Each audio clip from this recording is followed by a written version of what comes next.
Disney's Ironheart has finally arrived, featuring the return of the great Riri Williams, one of the most forced and unlikable characters in all of Marvel. An entitled parasite, desperately trying to attach its tentacles onto a legendary character, and draining whatever blood this franchise has left. A concept that failed in the comics and the theater, and yet still is considered a massive priority. Getting our own series over the likes of someone like Rhodey, and spitting in the face of everything Tony represented. As Disney continues to display their lack of understanding of the hero's journey in creating one of the most smug and morally backward characters of all time. 3, 2, 1. Chasing the coattails of someone who essentially went from being a warmonger and a narcissist of the highest caliber to a martyr and one of the most altruistic people in the series, using his years of experience to create incredible technological advances, and finally being forced to create the iron suit in order to save his life, building his way out of a dangerous situation, and going on to use his wealth and incredible inventions for the greater good.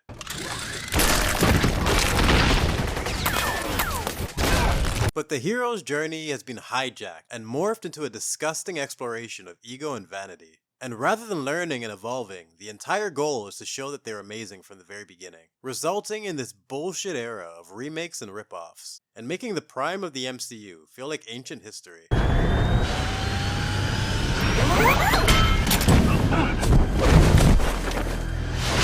One of the most enjoyable parts of media analysis is getting a better understanding of the finer aspects of writing, and finding the best way to relay that to an audience. Breaking down the effects of great storytelling and what elements are necessary for immersion. From arcs exploring the fundamental changes in a character over time, and taking the audience on the journey with them to truly understand their growth. Like the ever-evolving perspectives of Tony and Cap that became the heart of the MCU. Nothing for you, Cap. I got no coordinates, no clues, no strategies, no options, zero, zip, nada. No trust. Liar. Getting a greater appreciation of world building and a better understanding of cause and effect through stories that actually make the effort to connect their events. Like the end of Avengers being used for the plot of Homecoming, or the Captain America commercials. Pretty sure this guy's a war criminal now, but whatever. I have to show these videos. It's required by the state. Let's do it. But of all the aspects of writing that I love to discuss, I think the one that is the least appreciated would have to be exposition. Carefully constructing a scene to relay specific information to the audience. Something that Iron Man did perfectly. And I want to take the time to once again compare how Tony's story was constructed with care. And Ironheart's was written in diluted ass gravy, smeared on the walls, with no redrafts or thought process, and one of the worst examples you'll ever see. Oh shit, she got an Iron Man suit! Pull back! Stay where you are! One of the challenges of found footage films is to justify why the camera is still being used, and trying to find logical ways to explain the reason. Put down that stupid camera and help me! Character exposition essentially has a similar challenge, trying to find a natural way to deliver specific information to an audience without being obvious or redundant. And having an award ceremony is the perfect way to explain Tony's backstory. Visionary, genius, American patriot. Even from an early age, the son of legendary weapons developer Howard Stark quickly stole the spotlight with his brilliant and unique mind. The relationship between Howard and Tony is a critical part of his arc, and having the sense to mention him here makes it very clear who inspired him, while also highlighting the many stages of Tony's education. At age 4, he built his first circuit board. At age 6, his first engine. And at 17, he graduated summa cum laude from MIT. A perfect way to introduce our characters and establish their values, with enough subtext to set up their future drama while also mentioning the death of his father. Instead of just existing to fuel his ego, the scene establishes how much he's already accomplished, gives us a very clear idea of how the world views him, something that's been a consistent pattern in all of his intro scenes. And in just a few slides, we have the backstory of our hero, the motive for our villain, and a mysterious death to explore in future films. The best thing about Tony is also the worst thing. He's always working.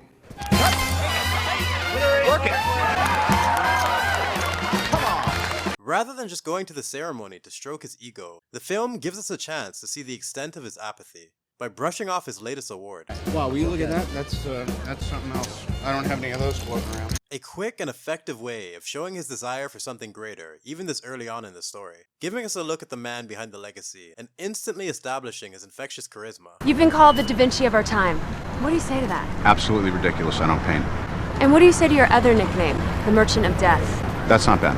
A moment that is mostly remembered for sarcasm and wit, but is one of the best examples of how brutally honest he is, a trait that he manages to maintain throughout the series, while also clearly explaining his philosophy and once again tying it back to his father's lessons. My old man had a philosophy. Peace means having a bigger stick than the other guy. That's a great line coming from the guy selling the sticks. My father helped defeat the Nazis. He worked on the Manhattan Project. A lot of people, including your professors at Brown, will call that being a hero.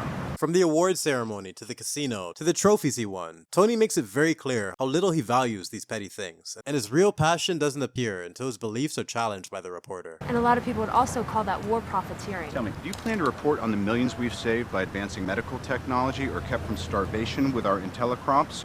All of those breakthroughs, military funding, honey. And just like that, in less than 5 minutes, we have everything we need to get invested in this character. A quick flashback to get us up to speed before returning to the events at hand. A fantastic introduction, but why is it well written? Come on, honey bear. Come on, honey. There it is. Lieutenant Colonel Rhodes rolls in. One of the best signs of a quality scene will always be how much it manages to accomplish. Taking what could have been a basic introduction and using it to summarize his entire life in a way that actually makes sense. Establishing essential relationships and personality traits to quickly get the audience on board. Showcasing his arrogance along with his passion. Creating a well-rounded picture of such a complex individual. Finding the creative balance to make him compelling rather than repulsive. And making it perfectly clear there's still room for growth. The films took the time to have him explain his perspective, rather than just making him a cartoon billionaire, but also had the good sense to show him grow and learn from his mistakes, something that should be a fundamental aspect of all superhero media. You stood by my side all these years while I reaped the benefits of destruction. And now that I'm trying to protect the people that I put in harm's way, you're gonna walk out? You're gonna kill yourself, Tony. I'm not gonna be a part of it. Now, let's compare that to Riri. Here we go, okay. Just to let you know, your girl finna be bigger than Jobs. Right. Bigger than Gates. Right. Bigger than Pym. Right. Bigger than Stark. Yeah. Combined. Oh, shit. Here we go again. So from the very first minute, the show wants to remind us exactly who this is and what she values. An egomaniac and a narcissistic asshole, except without the decades of experience and accomplishments to justify it. Tony's persona was completely understandable when you consider his credentials, but for Riri to adopt this attitude before doing anything to help anyone other than herself is a bit of a stretch. But just like Tony, there's plenty of room for growth. I'm here because I can be the greatest inventor of my generation. Which doesn't mean much without the resources to bring my ideas to life. I need cash, money. We open with a monologue from Riri, detailing her plans for greatness, trying to revolutionize Iron Suit AI, because the series completely forgot about Ultron, and after blowing up cops and the Fish Boys in Wakanda forever, she now wants to use her tech to help first responders. I want to continue Mr. Stark's legacy and revolutionize safety. An excellent direction to take this character that is never brought up again, as the intro immediately shifts back to being about her entitlement, after she broke the rules and sold completed assignments to all the students around her campus to fund her project. I want to build something undeniable. I want real-life scientific epiphanies. You want me to do homework? I have to explain to my professors. You want me to be small. But I refuse. After begrudgingly accepting responsibility for her actions and expecting a slap on the wrist, she gets expelled from school for plagiarism. You're expelling me? Effective. Immediately. An excellent lesson for this character that she refuses to learn from. Even after breaking the rules and breaking her teacher's arm, the show still sides with her as she storms off with an attitude, takes the prototype suit, and flies away to her shitty music. Having the award ceremony was a simple way to show a scenario that had a reason to display Tony's history and accomplishments. It's a proven method to get the audience on board quickly. Like in John Wick, when Viggo is compelled to explain his history in order for his son to truly understand how much danger he's in. Or having a character that's inexperienced enough to represent the audience and ask the questions that we'd be thinking. There's so many different methods you can use to get information across to your audience. Riri Williams!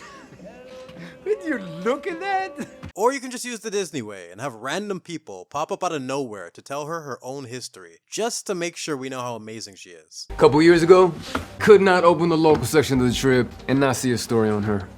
Finished 9th grade at age 11, started college at 15, and here she is. And instead of showing us what she values and fleshing out her character in any way, the show continues to waste screen time roasting Tony Stark. Because why pay an ounce of respect to the man who gave his life to save her future when we can just shit on him instead? You know you're too special to be haggling over trash, right?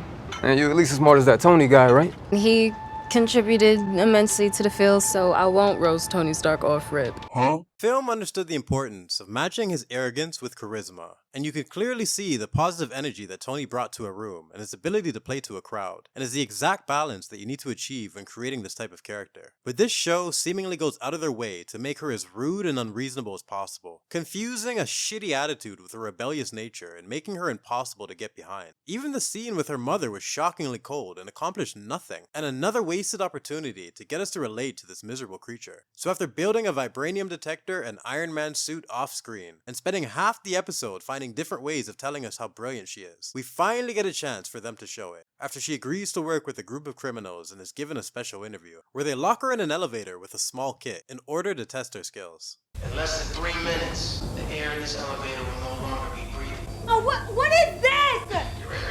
And rather than showing an ounce of fear like a normal human being, rather than showing her overcome adversity, rather than actually seeing her use her brain in a clever way, she breaks the glass and rubs 2 wires together, rips off the metal railings, and uses the leverage to pry open the door like she's fucking Captain America, while a group of clowns and a race swap Joker look on in amazement.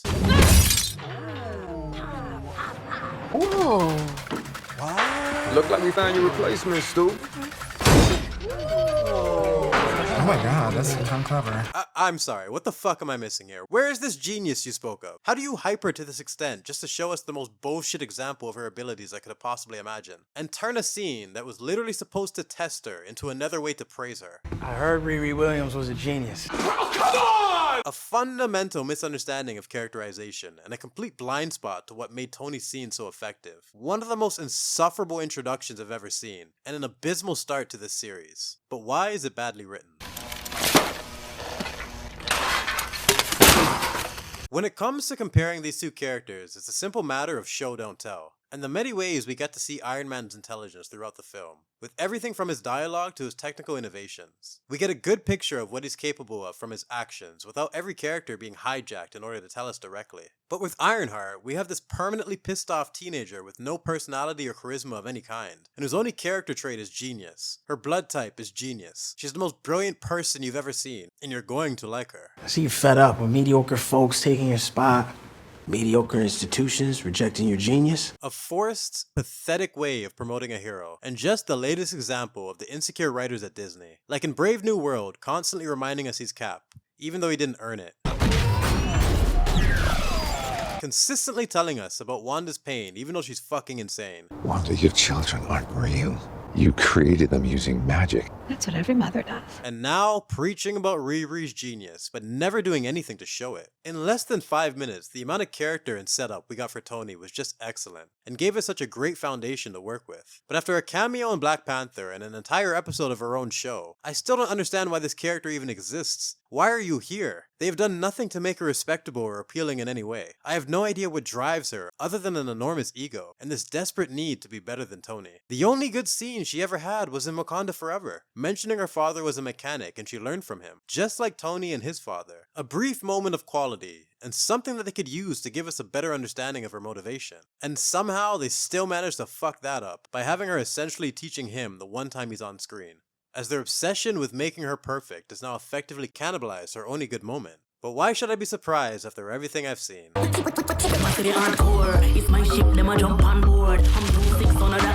shut up! This character is ass. This show is a garbage parody, and this company is a fucking embarrassment. So determined to promote a message that they constantly forget to tell a real story. What do you want? More than anything, a knight with Thor in his hammer.